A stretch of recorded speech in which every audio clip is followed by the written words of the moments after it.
First of all, it cost me about $856,000. What? That's what it cost me. I backhanded him because he was behind me. That was it? That was bad news. All my life, been grinding all my life. Sacrifice, hustle paid the price. Want a slice, got to roll the dice, that's why. All my life, I've been grinding all my life. Look, all my life, been grinding all my life. Sacrifice, hustle paid the price. Want a slice, got to roll the dice, that's why. All my life, I've been grinding all my life. Hello, welcome to another edition of Club Shay Shay. I am your host, Shannon Sharpe. I'm also the proprietor of Club Shay Shay, and the guy that's stopping by for conversation and a drink is a 16-year NFL vet, a 5-time Pro Bowler, a 3-time All-Pro, comeback player of the year in 2005, and an NFL Triple Crown winner. Led the league in catches, touchdowns, and yards, Steve Smith Sr. Smitty! Ain't no Steve Smith, Smitty! Smitty, how you doing, bro? I'm good. No, you're doing better than good. Yeah, I am. What's a day like for Steve Smith now? Wake up at... Depends. I'm a morning person. Okay. So I can... Yeah, you play in the NFL, you got to be a morning person. Yeah, that's not true. I know some guys that weren't morning person. Well, how they make it? They didn't make it. I get up, 6, 7 o'clock. I watch a little TV. Okay. Catch you rerunning and seeing, catching up. Also deciding and having an internal dialogue. We're going to run outside. We're going to get on the Peloton treadmill, the bike. Then take my dog for a walk, feed her. May work out with my oldest or one of my kids. See what's going on. Got a foundation and some businesses in Charlotte. Go down. Got my office downtown, uptown in Charlotte. So do some of that stuff and let the day take me how it's going to take me. As an NFL analyst, obviously you talk about the games every week. Mm-hmm. How much film do you actually watch? How much game do you actually watch? I watch a lot of game. I watch a lot of film. I take a lot of notes. I try to allow the game to talk to me. I create my opinion about someone or something or about that team based on the game each week. And collectively, and I may see something, earmark it, and then come back to it, especially if I have a game. I'm watching a team this week against another prominent team, but also maybe have to watch these two different teams or someone else again. So I'll check to see, have they improved? Have they dropped? So, I'll do a little bit of everything, but mainly letting the game talk.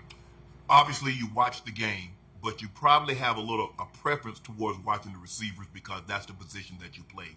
If I were to say, Smitty, give me your top 5 receivers, and if I said you got a draft, you can only get one, who you taking? Give me your top 5, and if you get a draft, you could take one. Well, this is probably an answer that you're not going to expect. Okay. Who's my quarterback, first of all? I'll give you could have, who you want to be your quarterback? Aaron Rodgers, Tom Brady, Patrick Mahomes, who do you want to be the quarterback? Somebody that has a fast processing system. Okay, so I'll give you I'll say you can have Tom Brady. Or you want Brady, you want Rodgers, or you want Mahomes? I played in Carolina, so I'll take all of them. No offense to Jake. I love Jake. But Okay, so you got one of those top quarterbacks. Yes. Now give me your top 5 receivers. Top 5 receivers. Currently, right now, I'm biased. I got to go with the guy whose cup's always full. Okay. Cooper Kupp. Cooper Kupp.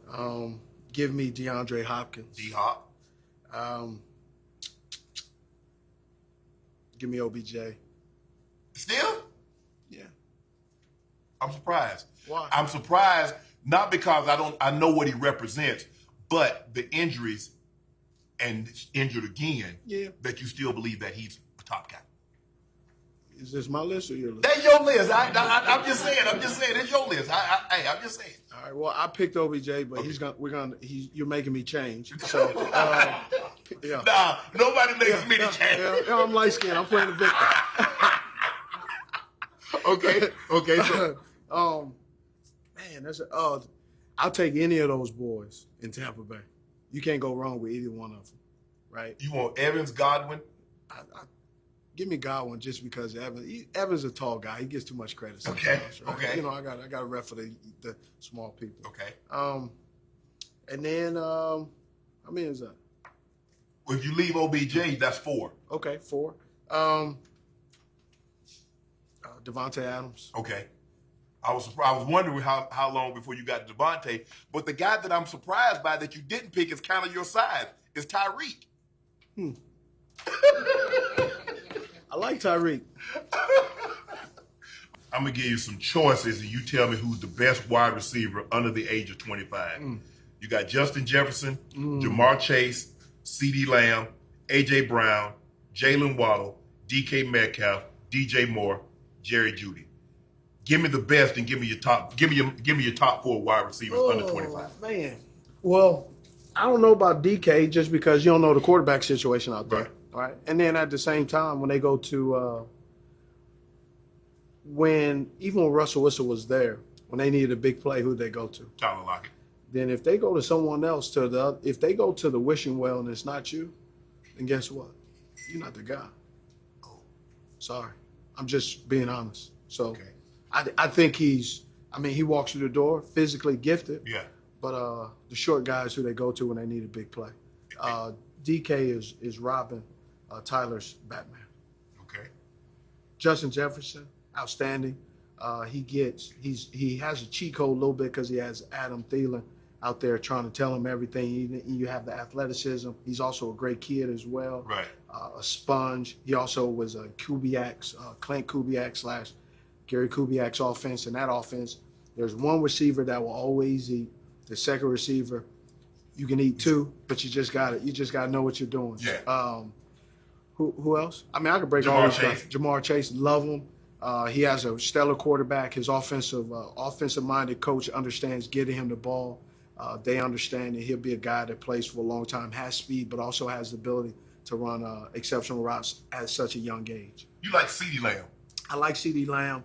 I'm not really keen on hearing Jerry Jones put that pressure and say he's a better version of Amari Cooper because Amari Cooper was Amari Cooper. You knew who Amari Cooper was when you paid him. You can't get mad at Amari Cooper because he's the same person that showed up. He's a quiet kid. He's gonna bring his lunch pail, but he's not really gonna get dirty. That's never been him, and it's nothing against him. Right. That's why at the time Oakland traded him because he just was not the lunch pail. He's not a fire rah guy to have football is life or death for me. Yeah, and that's okay. And it is. You can't be disappointed. That's your fault for not doing your due diligence. AJ Brown, another physical specimen. He's a physical specimen. I think his last receiver group really stunted his growth in Tennessee. The whole room. I think there were some examples that should have been better examples that weren't. He is a dynamic receiver, and I think he's going to play well in Philly. I also think he just needs to come out and say, look, he left for more money. End of the day. Ain't no wrong with that. Your guy, DJ Moore. I love DJ Moore. I love what he's playing. Not really sure how it's going to work out overall, but I like DJ Moore, and he's a kind of like Coop. He's not really a rah-rah guy. And he'll play. He'll show up. He'll do his football is life or death for him, but he's just not a rah-rah guy. Y'all might get Baker Mayfield. I know. I hear that.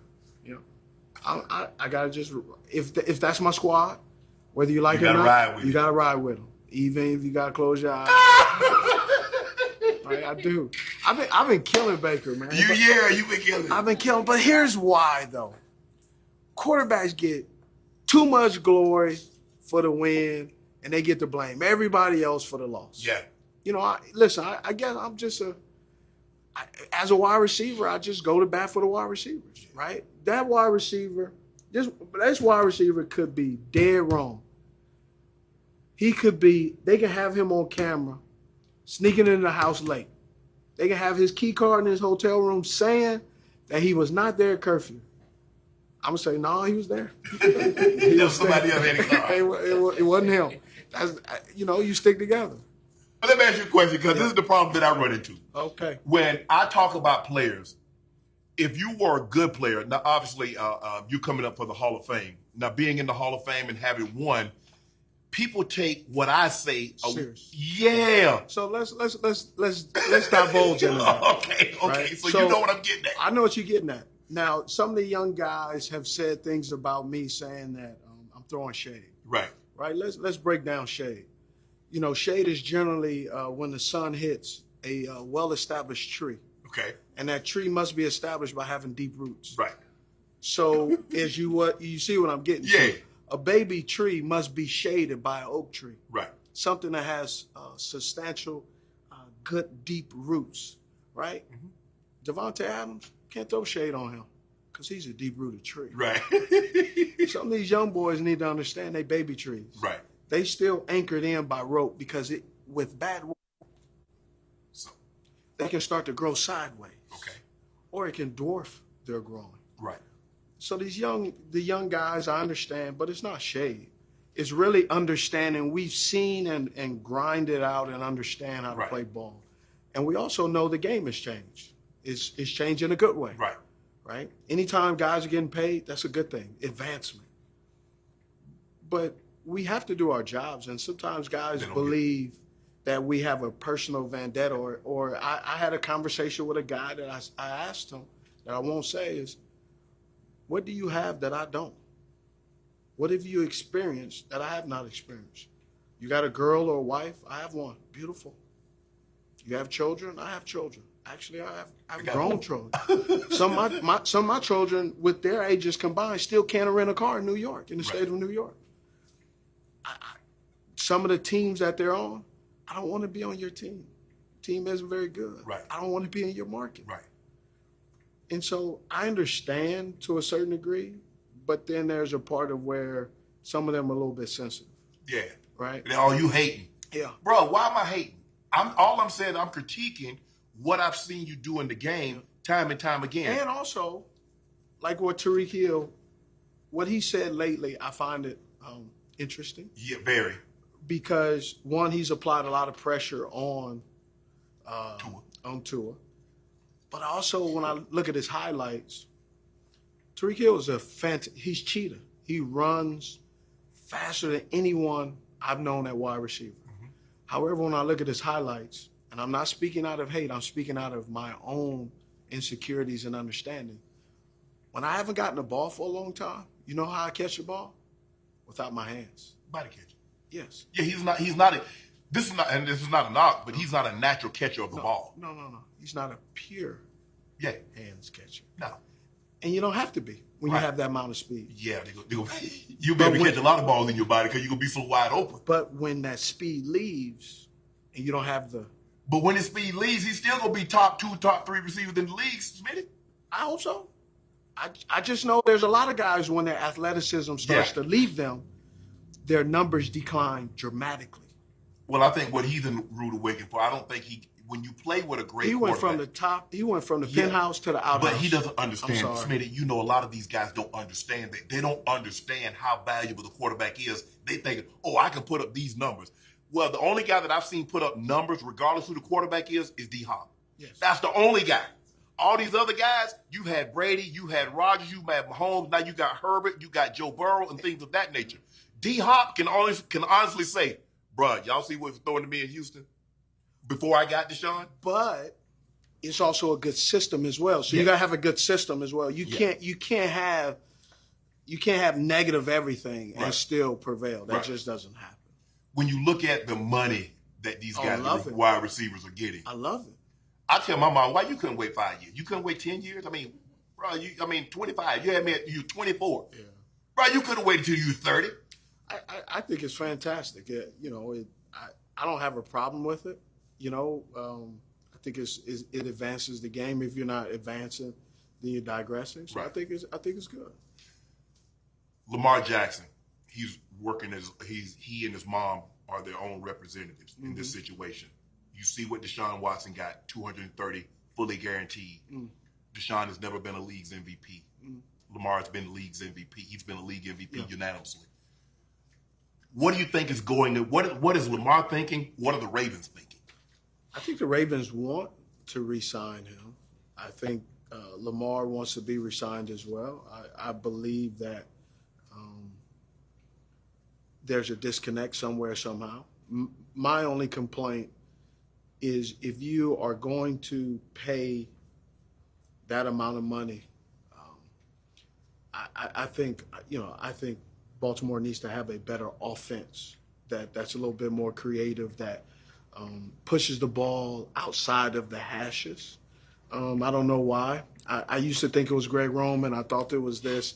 I believe to be competitive against a Justin Herbert, against a Patrick Mahomes, Joe Burrow in your division. Joe Burrow. I guess we got to throw Tua in there because they have all of those thoroughbreds out there in Miami. And obviously last year and Thursday night, the Baltimore Ravens did not fare well against the Miami Dolphins last year. So I just believe to pay a guy, $250 million, you got to be able to process. You got to be able to put the ball where it needs to be. And this is a throwing league, right? I'm a receiver, so I always speak from this perspective. Right. I don't like watching offenses or being on offense that looks like the wing T. I'm just not for it. Well, Lamar's outstanding. He's. Well, when you offer a critique, and the critique that I've offered of Lamar is that I just don't think he throws the ball consistently, accurately enough. It's not saying that he can't throw the ball. I didn't say that. He can throw the ball. Their offense is different.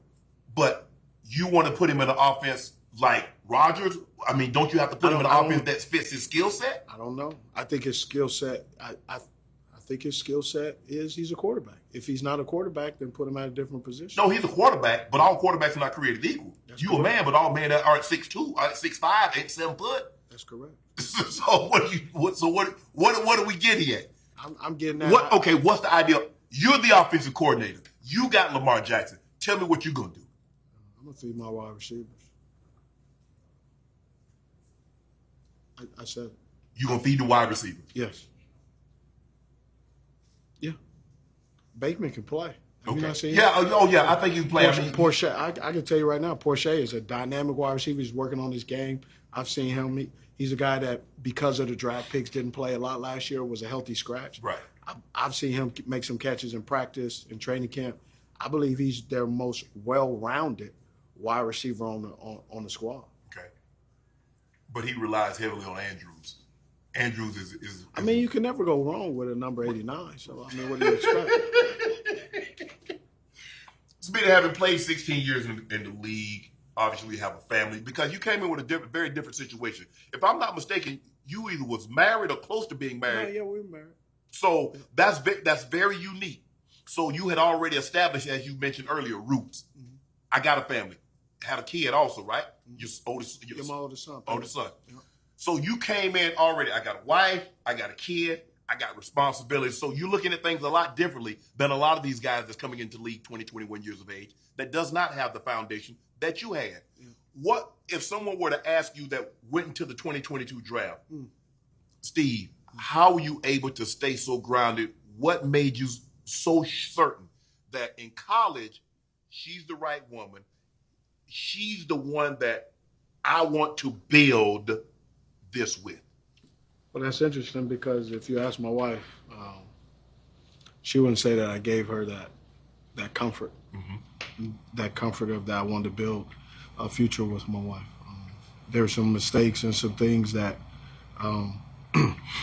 that I just talk about it with my boys. That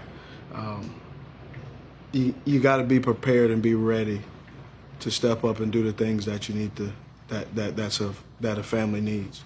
You have to be emotionally there. Mm-hmm. I struggle with some of the things I experienced growing up here in LA. I struggle internally with understanding really what does a man bring to the table. It's not sex, it's not money, but what things are emotionally can you provide. And at 43 years old now, I'm finally connecting the dots to see that it's not provided. Basically,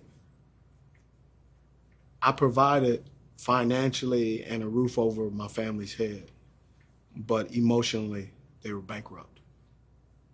And so understanding, figuring that out, and understanding what each one of my family members, my wife, what she needs from me, how can I show up for her every day? How can I show up for my daughter? How can I love my daughter and set that standard for my daughter that she's not looking, not that she is, but she's not looking for the boyfriend to be there because her dad was there. Just To trying, be where the dad wasn't. yeah. So just trying to, figure it out myself and no longer blind leading the blind, Right. more of leading from the front. And that's sometimes also leading from the back, right? Also asking my wife, hey, what do you think about this? Instead of saying, oh, this is my house and I know what I we make need. the money, I do this. Yeah. Let me, the sacrifices, obviously to be a great player, there are a lot of sacrifices that must be made. You got film study, you got to go early, you got to stay late.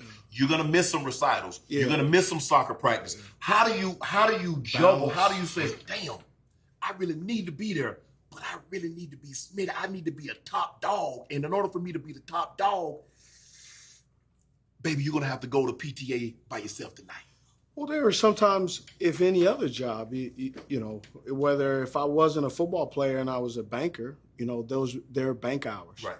I'm trying to find that balance. There were times where I couldn't make events, but then there were times in off season that we did stuff. Right. But being there physically and then mentally being somewhere else, that you can get you can get caught. Right. Really going, hey, hello, staring off, and like even we talk. You was physically there, but not necessarily mentally there. Yeah, there were times where during the season, my wife would say, I can tell it's game time, because by Friday, family is tiptoeing around, walking on eggshells. Mm-hmm. So just trying to balance it. And I think for a lot of my career, if I'm being honest, just extremely transparent and honest. I struggle with some things. I had performance anxiety, right? I did not really know myself. And I'm just learning myself now for probably about the last year, really understanding, when you're having a bad day, like actually the deeper why I'm grumpy today. Mm-hmm. Why am I irritated today? It's not that I am irritated. It's the purpose on the why, the deeper meaning, and realizing some of that is just not being able to figure it out and know myself and why and how and processing things. So it's been unique. I think early on you were really misunderstood because people thought you had anger issues. You got into a few scuffles early in your career. Was it because you looked at it like, I know everybody's like, I'm a grown man, but you were really a grown man in the sense, I got a wife, I got a kid. So I see things differently. All this joking and kiki you be doing with the homeboys. See, I know you. I know you like that. You kiki into a You gonna kiki on something? into a two piece, and I'm not talking about KFC neither. So the situation, and people don't remember, there was a situation. I think it was a receiver, and you had dropped it. You dropped the pass. So I'll go through it. Go through it. This what. First of all, it cost me about $856,000. What? That's what it cost me. It's taken me a while the first time I ever kind of mentioned that, And so what happened, there was a guy, we came in our rookie year together. He was a fast guy. He played in Arena League. And it was this competition. And for me, competition, I didn't have healthy habits in competition. So when you say, if we competition, we foes. Oh, right. Ain't no I team. understand we both on Carolina, but we ain't on the same team because you're trying to get my job. Right. And so we were playing, and Musa Muhammad's running the film. And so we used to grade ourselves, and Dan Henn's offense coordinator, so we're grading ourselves. And the guy says, he's sitting right behind me. We're sitting in our chairs in our receiver room. And we had a few run-ins earlier that year. Okay. So it was basically, he didn't like me, I didn't like him. It was a known fact. So normally in a situation like that, you kind of avoid each other. You're teammates, but I don't really fool with you. You don't fool with me. So I'm gonna let you. If I don't like you, yeah. So but you avoid. Hey. No, if I don't like you, I'm gonna let you know I have a disdain for you. So he and you should avoid each other to keep conflict down. So I grew up in conflict. But he ain't growing. He was from Florida too, so I didn't like that either. What the hell? Him being from Florida, you being from LA. Y'all two different coasts. Exactly. Remember, I grew up in the Tupac, Biggie. Right. East Coast, West Coast, right? Okay, finish the story. And so we're in a meeting room, and he says, it was a pass that I think I caught it and dropped it, fumbled. He goes, run that back. Man. So what does Moose do? He ran it back. He ran it back. And so he says, man, don't nobody care about what you say. And it hit me the wrong way. I was already embarrassed. I didn't play well. Right. That was about me. It wasn't about him. Right. If I'm being honest, just straight up.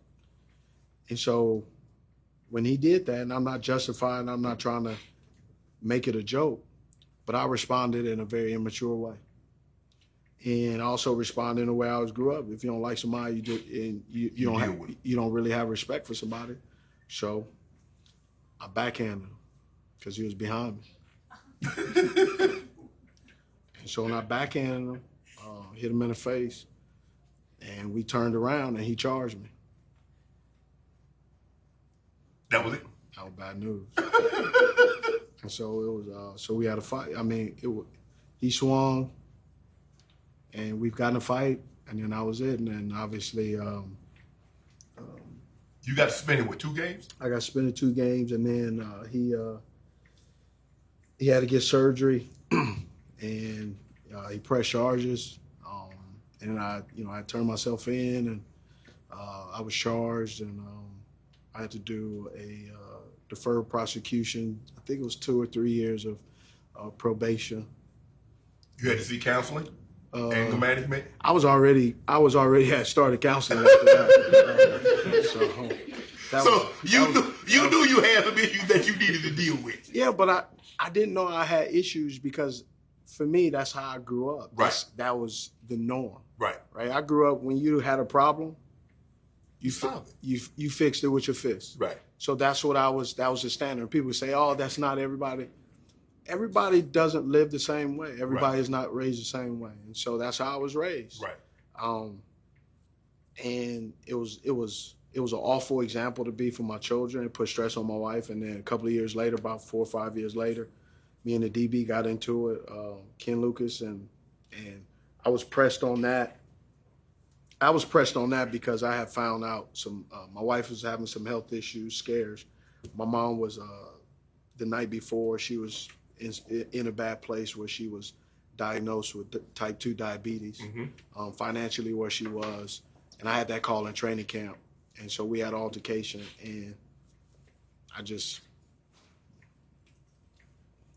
When did you realize, damn, I can't fight about everything. I need to have a better way of dealing with this. That's the thing, man. It was one of the things that I struggle with now is, like I was on a flight coming here, and I had to do some real estate stuff, and I'm selling some property, and the buyer is like trying to make me jump through all these hoops as if I'm getting their property. And they're buying my property. Right. And so I looked at before I sent the email, and I was asking myself, what is the objection? Do I want to sell this property? Yes. Do I want to sell it for a profit? Absolutely. Yes. Do I want to deal with all of this they just signed a contract 2 days ago. Right. Do I want to deal with this throughout this whole process? And my answer is no. So I told them on my email to my realtor that I believe that if they disagree or don't like it, present any documentations that hand over that they feel that enhances their point of view. Right. And I said if they don't, then I will only proceed and take the following steps forward from the contract that they signed. If they didn't like the contract, then I think they should move forward with termination, whatever they should. And either way, I wish them the best. I wish them the best, and God bless you. That's it. But while I'm sitting there going, right, and I'm going but I have that moment. I go, but this is the new Steve. This is the new Smitty. It's not even new Smitty. It's just really just. Let me ask you a question. Yeah. 10 years ago, 15 years ago. I would have told him. I know what I was gonna say. Because I said, I went like that. In my mind, I'm going, that is not the appropriate response. But that's how I felt. I'm like, you signed the paperwork. Right.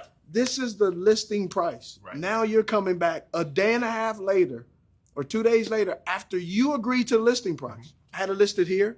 You came here. I said here. You said okay. Now today, it's a problem. Right. And so for me, I like my podcast. I cut to it. I cut out all the nonsense and go straight to the source. Free agency. Yeah. Before we get to free agency, let's talk about your situation in Carolina. You go to Carolina. You have immediate success. Your rookie year, you go to the Pro Bowl as a returner. Yeah. You're dynamic. You work your way. You turn yourself into a great receiver.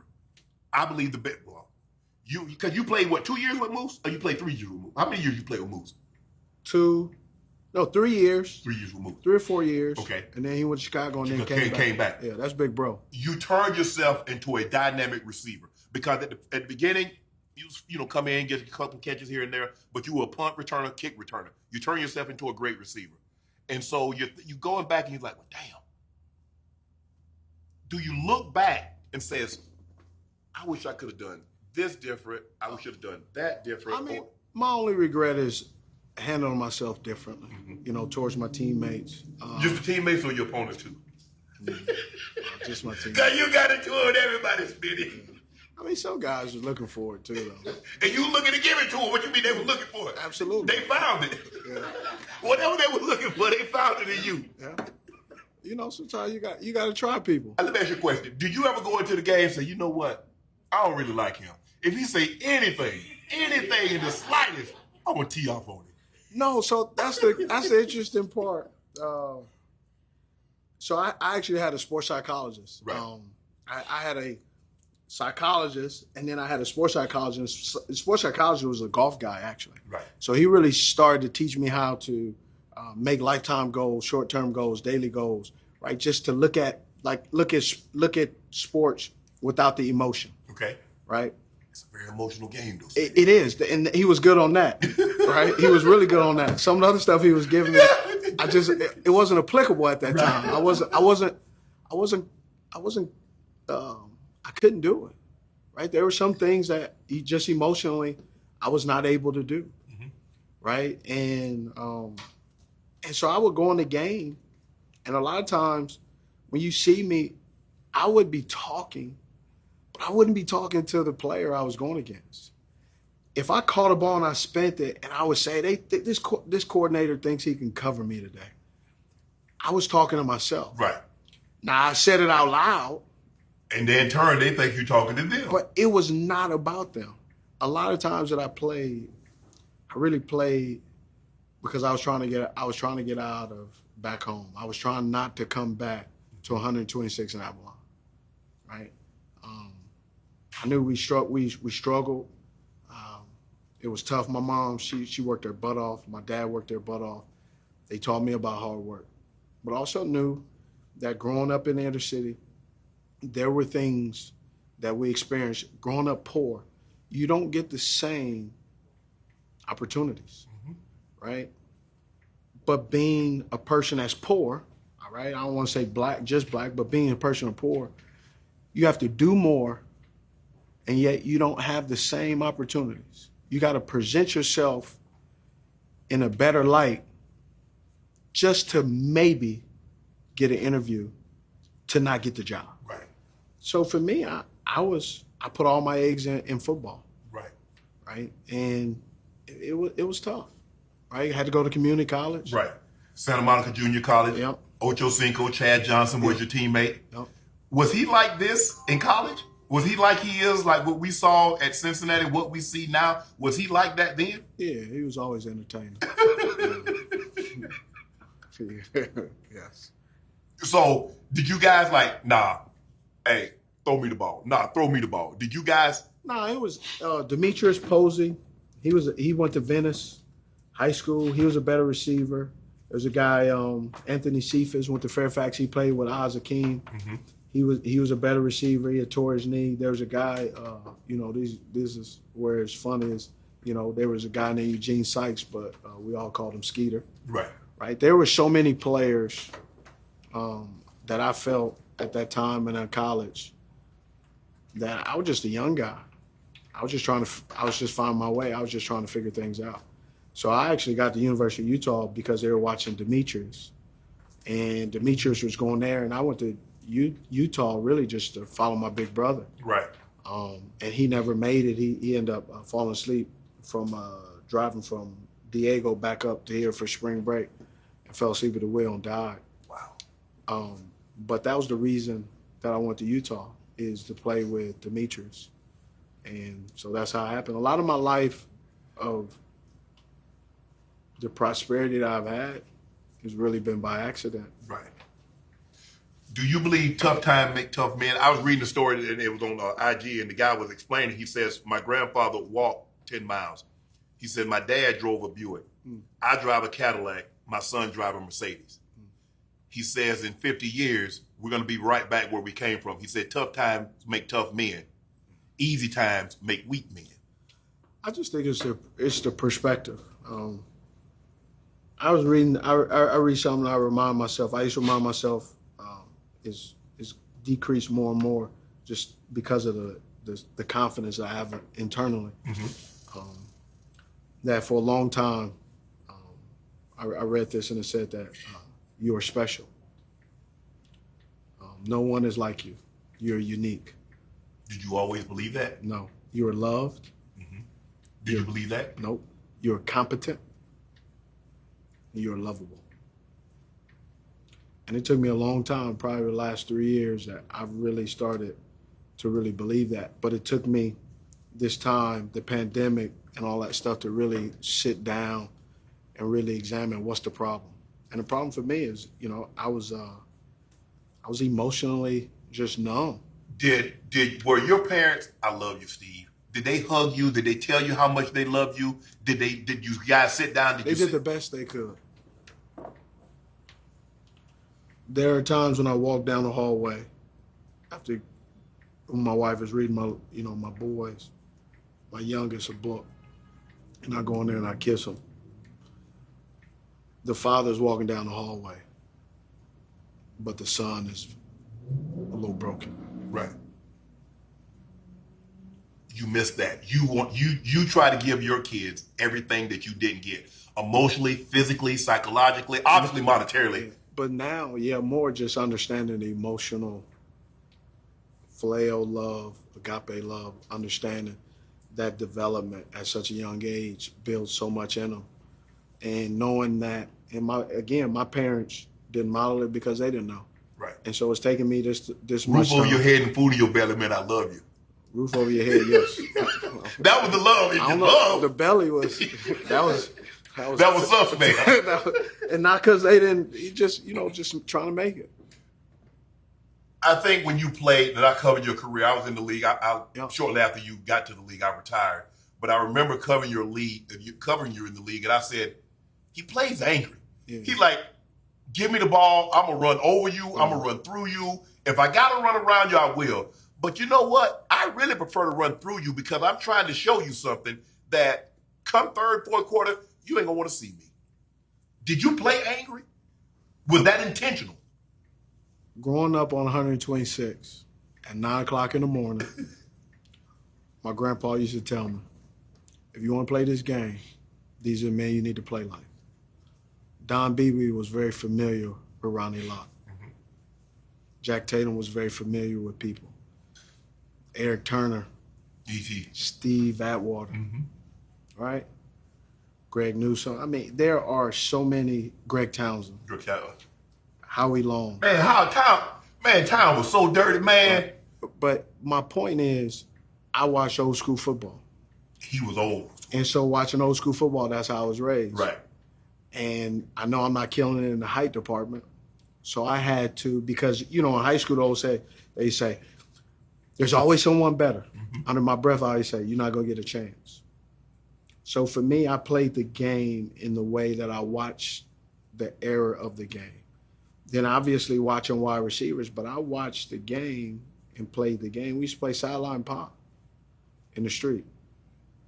So the best way to play the game, I felt at that time, is check a man's heart. When you can check a man's heart, the first play, Ricky Pro told me. He and I came out together. He was my roommate in the bowl game. The first play sets up the last play. So my first route sets up that play you need in the third or fourth quarter for that big play. Right. So I take it a step further. Growing up in the hood, you know who is Susie Q up in the group. You know who's soft. Right. So if you already know that, so I'm just gonna establish. I know that the gig is up. I know who you are. I know how you roll. I watch enough film. I know your little tricks. So when we line up and we play, so let me ask you a question. It ain't no magic trick. It's no little smoke and mirror. The first play, you want it to be a run, so you can go hit somebody in the mouth, or you want it to be a pass? I'm gonna hit you either way. I'm gonna hit you either way. So if you were to describe Steve Smith, the wide receiver, what are you, a route runner? What are you, a technician? What are you, your speed, your agility? What encompasses Steve Smith, the receiver? I mean, I just enjoyed playing the game. I enjoyed the physicalness of the game. I also enjoyed the checkers and the chess. There were some corners that was chess. Think about there this, some what corners, you're saying now. Yeah. Most big receivers, I like the physicality of the game. I like the bump. You're not the tallest. No. You're not the biggest. No. And the first thing you say, I like the physicality of the game. Yeah. Because you already, there's no guessing. I'm an overthinker. I don't like surprises. Right. I'm not a guesser. So I like all the cards on the table. So we're going to go out here. We're gonna bump these gums. We're gonna chit chat. We're gonna talk. But we're gonna play. We're gonna follow up. So you look like okay. Two corners, two safeties. Okay, the slot guy. Are you thinking like? But he the leader back there. I need to get him. If I get him, everybody else gonna fall into place. No, I mean, if I line up, I'll look at the linebacker first to kind of tell me what the coverage is, see what he's doing. Watch the triangle. Watch the triangle. Then I'm gonna look at the safety. Okay. And then by the time the safety, if it's not a top tier corner, right, then that corner is already gonna be playing in the zone. Right. So I'm already anticipating a zone, and basically the triangle is gonna tell me what type of zone. Right. Is it 3 bail? Is it 2 catch? Right. Is it 2 funnel? Right. Is it 6? Right. So I'm telling the corner. 6 is quarter, yeah, half. I'm quarter on one side, cover 2 on the other side. And I'm telling the corner, come on up. You already know. You got help. Stop pretending like. Yeah. So for me, it was always just anticipating and understanding what's going on, right? And because I was a hothead, people would assume that I was very stupid. And so I kind of played into that narrative. Right. And that was immature on my part, right? And so it's really, now doing television, some of that stuff, sometimes yelling and cursing and all that stuff. But how were you able to stay? When I was doing that, yeah, I was just being lazy. Right. Right. My father-in-law, my wife's father always says, man, when you curse and when you kind of are ignorant, it shows your laziness. And I remember him saying that one time, and it didn't. And then one time I found myself yelling and cussing about something. And I was like, and so now we're doing television and some of the stuff that I do now, it's like, and it's been good because some people are taken back. They go, I've gotten a number of backhanded compliments. Right. Oh, you're a lot smarter than what I thought. like, I don't really know how I should take that. Yeah. Thanks. I think. Yeah. But how were you able to stay? I mean, you was right there on the edge. Sometimes you would look over the edge. Sometimes you would hop. How were you able to still go get 150, get 200, playing like that? Because you were pissed off and you were pissed off. Yeah, I was. Well, here's why. So I was having lunch it was probably about 7 months ago, right? He's probably not going to like this.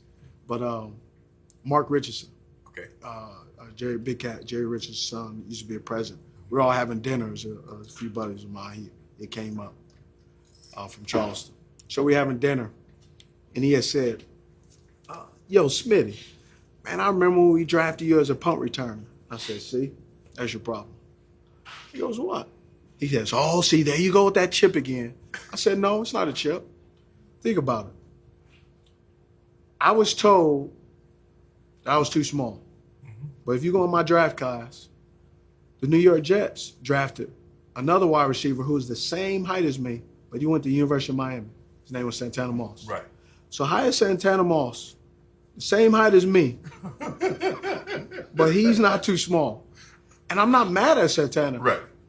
The scouts were lazy. They just didn't want to say that. We didn't respect the University of Utah. Right. Because in college, if you go back and look, I think my junior and senior year combined, I averaged 21.2 yards a catch. I wasn't you explosive. I wasn't a DB who liked to play receiver. I played receiver, who happened to be able to catch punts because my dad was a semi-pro punter. Mm-hmm. He used to punt down at Willowbrook Park when I was a kid. And just like any other kid, I used to follow my pop around. And so by the time I was probably about 8 or 9, you could catch punts. I can catch punts because I was just hanging out with my pop. I was trying to catch. And at that time, my dad was punting. I thought he was punting the ball to the clouds and back. And I was just trying to catch him. I was trying to learn how to catch him. And then he got mad at me like, if you're going to be back there, catch the ball, boy. And I'm kind of like, I'm really trying to. I'm trying, right? And so that's how it actually happened right. with me catching punts, just following my pop. Right. Right. And so I was a receiver. But how they okay, he said we drafted you as a punt returner, but that's not how you saw yourself. No. You saw yourself as a receiver that could catch punts and I run. was a starting receiver right. in college. Right. And then you drafted me as a returner. You had 6 or 7 other receivers in the room, and I was not allowed. I wasn't even given the opportunity but to service the defense during the season. Yeah, scout team. As a scout team. Mm-hmm. So it wasn't that I had this chip. I was not okay with being limited. I was not comfortable with being put in a box and told, sit down and be quiet. The whole check your brain at the door and, just get in line. Nah. I was already on house money. Right. I wasn't supposed to be here. I broke my neck in college, C4 burst fracture. So I broke my neck, right? Grew up in the inner city. I wasn't supposed to be here. Right. So my thought was always, they're going to fire me at some point. I'm going to lose my job one of these days. So I have 2 choices. When I lose my job, I can sit at home and wish I would have said and did these things, or I can sit back like I do now and go, yeah, I probably shouldn't have said that. However, I did it my way. Right. Should I have changed and approached some things differently? Absolutely. But if I can go back and change it, I don't know if I'll be sitting right here. Because all of that is what made you who you were. And it's also made me evaluate and process and look at what I am today and how can I change? How can I be better? How can I be emotionally accountable to my wife, to my kids, to my friends? Let me ask you this. Is because of how you evaluate yourself, you have a more open-mindedness of evaluating yourself, it allows you to critique and analyze other players in a more fundamental way? I try to be. I'm a perfectionist anyway. So, I can't even hear my own voice. Every show I do and every podcast I do, I never re-listen to it because I can't hear my own voice because I can already know the words. Because when I was a kid, I had a stuttering problem. Right. So I already know the words and some of the things that I didn't say correctly. Mm-hmm. And so and that's where the anxiety comes because I know I messed up.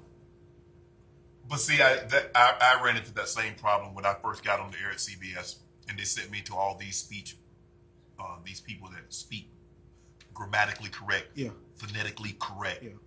And And I'm sitting in there, and I'm like, at the time, rest his soul, and I had hours and hours of tape of Ed Bradley, how correct he spoke, and how he, did things. James Brown. And then one day I'm sitting, I'm like... First of all, if you listen to James Brown, we both in trouble. I work with James. He's so awesome. Man, JB, I worked like 9 years with JB. Man, JB, you could look at JB and you go, man, everything about me is wrong compared to JB. I mean, he wants to like hyphenate everything, and then he gonna spell it out in his mind. He's like, is it this or is it? I'm like, JB, just say the word, bro. But as a host... See, I'm over there. When he does that, I'm over there going... I'm over there, so you and I both know JB. But then, Smitty, I look at it, I'm like, well, hold on, wait a minute. That's not what they hired me. They didn't hire me to be grammatically and phonetically correct. Yeah. They hired me to give an opinion. Yes, sir. And a part of what unique about me is my colloquialism. I'm from rural South Georgia. So I talk like I'm from rural South. My brother, he lost it. Somewhere down the line, he lost. I don't know where the hell it went. But he lost his. It stuck with me. But that's what, and then I saw Charles Barkley, and I saw how well he was received. I was like, I stopped. I said, I ain't going to these classes no more. I quit. I dropped out of school. And I had to look back, and I found an employer that says, be you. Yeah. I don't need you to be anybody else. Be you. And so you found someone that... My employer says, be you, but dial it back a little bit. Because there's a few times I'll be on TV and I'll be like, can't say that one. Nope, shouldn't say that one. But the thing is that I like about you, but you honest with it. I mean, it's not like a lot of times guys will say something about a person. Said person will come on the set, and then all of a sudden, you're like, nah, I said that. Yeah. You did play bad. You did blow that sign. But if I'm incorrect too, yeah, you apologize. Yeah. I have to face to face. Yeah, I don't have a problem with that. Right.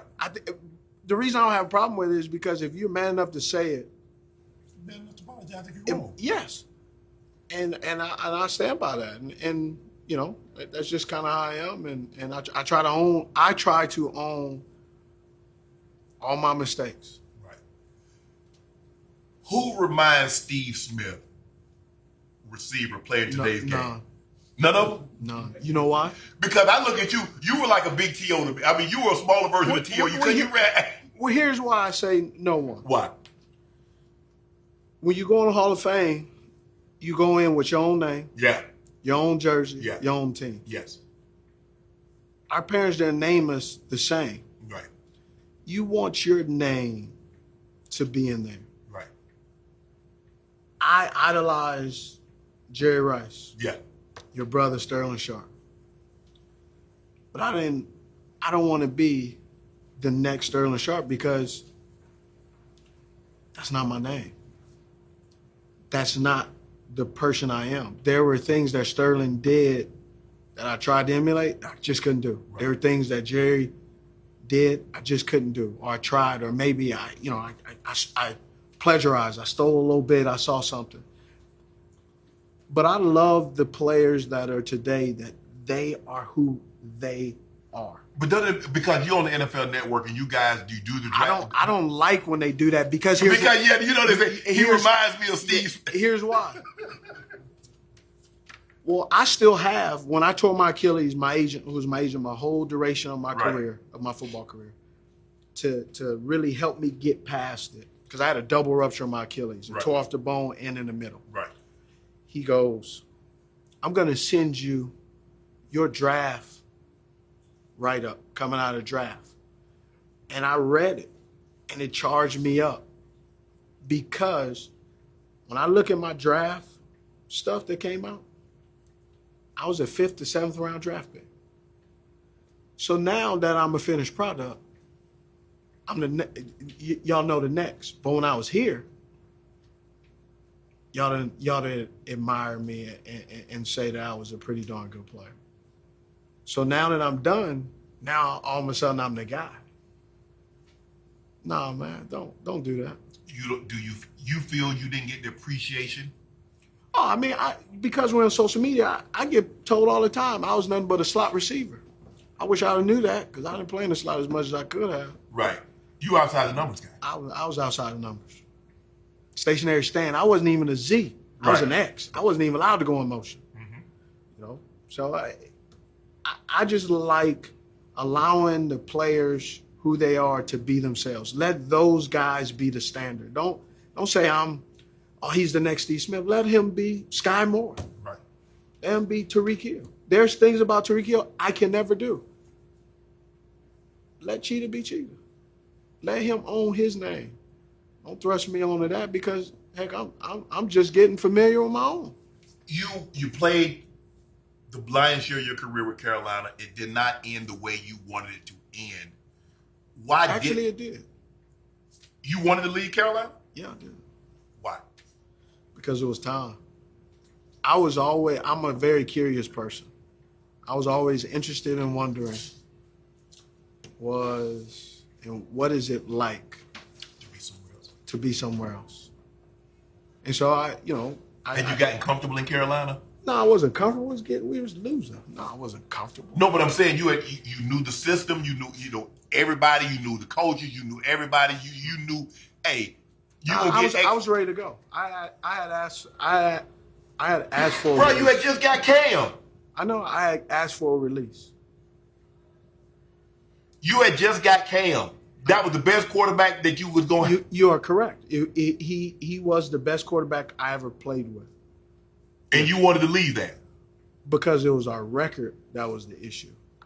My clock, my championship clock was going off. Right. And so I wanted to go to I just wanted to go to a different place. And so I had, before I was released that year, I had talked to general manager of Jacksonville Jaguars. He was the 49ers coach. He was the 49ers general. I talked to Trent Balkin about about me going there, but I didn't want to play. I didn't want to play for the 49ers. And so my agent had worked out another deal. I actually had Under Armour working on a new color scheme because we had backdoored a deal, but the Panthers at that time had talked to another team, and so they gave me permission to talk with the 49ers, and I decided to stay. So I already knew I was leaving, but again, people thought I was unable to keep my mouth closed. I had conjured up, facilitated, and started to play out a whole different team throughout that season. And then when I knew I was going to get released, I kept it to myself and just kind of waited. You go to the Ravens. Yeah. And unless you played with the Ravens, You just didn't know. It You was don't fun. know- It was fun. it was great. It was fun playing with. It was fun playing with the organization. Obviously, I got to learn, meet Eric DeCosta, the new general manager, but got to meet a Hall of Famer, Ozzie Newsome. Great. The year that we were at the Pro Bowl together, my rookie year, John Harbaugh was the special teams coach with the Eagles. with the Eagles. So it was a lot. I enjoyed it. Playing sports as a kid, obviously you go to the NFL, so clearly you played football. What other sports did you play as a kid, and what was your favorite sport? I played baseball. I was a pitcher, first baseman, shortstop, catcher. I played basketball. Played low tennis. That was it. But you always knew you wanted to be an NFL player. Yes. Going to from Santa Monica Junior College, going to Utah, to the Carolina Panthers, to the Baltimore Ravens. You said there are very few things that you would change. You would just like to be more in touch with yourself, know who Steve Smith was then as compared to now. That's the only thing. Yeah, I mean, I met some great people. Still support University of Utah. Love my school. I'm always there. Go to a game, go to a game or two. I'm always sneaking in Utah. Man, I'm looking at your draft. Michael Vick, LaDainian Tomlinson, Richard Seymour, Hall of Fame, Santana Moss, you mentioned. Hutch is in the Hall of Fame. Steve Hutchinson, Deuce McAllister, Reggie Wayne, Todd Heat, Drew Brees is going to be in the Hall of Fame. Yeah. Man, you had There's some ballers, dog. and And then it was just little old me. Quincy Morgan. man, y'all had We had a Dan Morgan, Chris Jenkins. I'm going to get you out of here on this Tom Brady. You lose to Tom Brady in the Super Bowl at the Carolina Panthers. Yeah. And you go to Baltimore and you have them down in a playoff game with a chance to go. Rashad Melvin. So I do Rashad Melvin. I do the Panthers preseason game. Yeah. And he was the Panthers. He was a corner last year. Yeah. Man, that was a tough game to broadcast when I'm looking at that dude. Right. So I try to. That's when Edelman throws the double pass. Yeah. Yeah. Rashad Melvin. Rashad Melvin's been, I think, he's been in 9 or 10 years, 8 years. He's been on like 11 teams. That's never a good sign. Are you surprised? Are you surprised Tom Brady's still playing? Nah, Tom Brady can process better than the best of them. He's good. When you play quarterbacks and kickers can play forever. They don't take that punishment. No, especially with a good offensive line. Tell us about the podcast. Podcast is cut to it. I cut through the nonsense, but also too, I want to know the people inside, men and women inside their jerseys. I interview chefs, you name it, just trying to talk about stuff, and then Who they are outside of the profession. Yeah, outside of the profession. Who made them? Like what have they been through? We've had some good guests, and I'm very inquisitive too. So I'll ask like random questions. Appreciate it, Steve Smith, ladies and gentlemen. Steve Smith Sr. Yes, I was gonna let you slide. It ain't a lot of people I let slide today. You want to know the story why? One of my best friends, he's Alan Beck III. His daddy filled out some paperwork with his name. So from there on, I done built up my credit way. Yeah, your credit good. I'm not letting my boy open up a credit card with my name. So his birth certificate says senior, and my ID, junior, and my ID says senior. No, he gonna say he's senior. No, not what my ID says. Benny, appreciate you, bro. Appreciate you. Thanks for stopping by the club. We hang this on the wall. Yeah, this is the one that goes on the wall. I looked up. All my life, been grinding all my life. Sacrifice, hustle paid the price. Want a slice, got to roll the dice, that's why. All my life, I've been grinding all my life. Look, all my life, been grinding all my life. Sacrifice, hustle paid the price. Want a slice, got to roll the dice, that's why.